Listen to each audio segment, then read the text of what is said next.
আউযুবিল্লাহি মিনাশ শাইতানির রাজিম বিসমিল্লাহির রহমানির রহিম।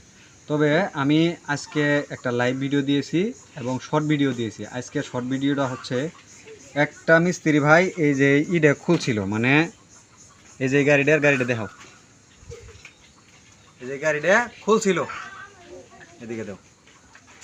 এই গাড়িটা খুলে মোটর খুলছিল, মোটরের মাথা খুলিয়া গিরিশ মিরিশ দিয়ে বলছে যে এটা মোটরের সমস্যা, আপনি হারুন ভাইয়ের কাছে যান। এক মিস্ত্রি ভাই খোলার পরে হারুন ভাই মেশিন টেশিন দিয়ে মাপ দিব, মেশিন টেশিন দিয়ে মাপ দিয়ে সাউন্ড বন্ধ করে দিব। এখন মেশিন দিয়ে মাপ দিয়ে কোনোদিন সাউন্ড বন্ধ করা যায় বলেন? এখন গাড়িটার সাউন্ড বেদম সাউন্ড করছে। এই বিষয়ে আমি শর্ট ভিডিও এটা দিছি এবং লাইভ ভিডিও তো বলছি আজকে হলো 23 তারিখ। আপনারা মনে রাখবেন, এই যে দেখেন এটা হচ্ছে এই পিনিয়মটা, 17 দাঁত পিনিয়মটা দেখেন কি পরিমাণ খায় গেছে গা। এই ভিতরে দেখেন খায় খুদি গেছে গা, মানে প্রত্যেকটা দাঁতই খায় গেছে গা। দেখেন চ্যাপটা হয়ে গেছে খায়। তো এটা ওই মিস্ত্রি ভাই বুঝতে পারে নাই, উনি ফুটবলও খুলছিল।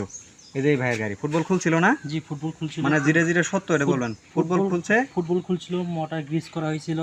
পরে বললো সাউন্ড ঠিক হচ্ছে না। পরে ওই মেকার বললো যে আপনি হারুন ভাইয়ের কাছে যান। মানে আমার কাছে আসতে বলছে।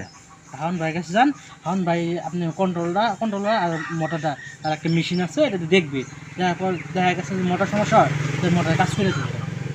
এই কথা বলছে। দেখেন এই যেগুলা আমাদের বাংলাদেশে যেখানে সেখানে অদক্ষ মিস্ত্রি হওয়ার কারণে এই সমস্যাগুলো হচ্ছে। আমি কাউকে মানে ছোটো করে দেখি না।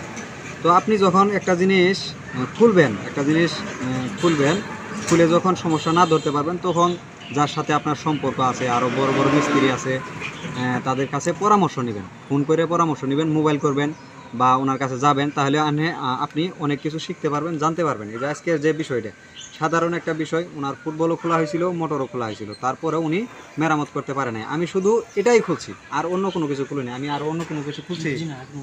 আমি অন্য কোনো কিছুই খুলি নাই, শুধু এই গুচ্চাটাই খুলছি। এই 17 দাঁতের পিনিয়ম, এই গুচ্চাটাই খুলছি, খুলে এটাই চেঞ্জ করে দিছি। এখন নতুন গাড়ির মতো চলতেছে। এই মানে নতুন গাড়ির যেরকম সাউন্ড থাকে এরকম সাউন্ড হয়ে গেছে। তো এইটার ভিতর থেকেই সাউন্ডটা আসে।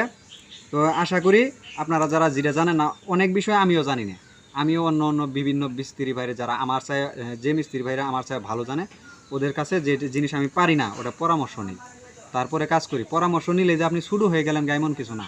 পরামর্শ নিলে আপনি আরও শিখতে পারবেন, অনেক কিছু বুঝতে পারবেন, জানতে পারবেন, মানে আপনার দক্ষতা বাড়বে।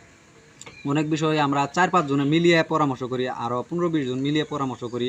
ব্যাটারি বিষয় হোক, কন্ট্রোলার বিষয় হোক, তারপরে ফুটবল বিষয় হোক, যে কোনো বিষয় হোক, যেগুলো বিষয় মিস্ত্রির বিষয়, এগুলা মানে কাজ করতে গেলে আপনারা আটকিবেনই।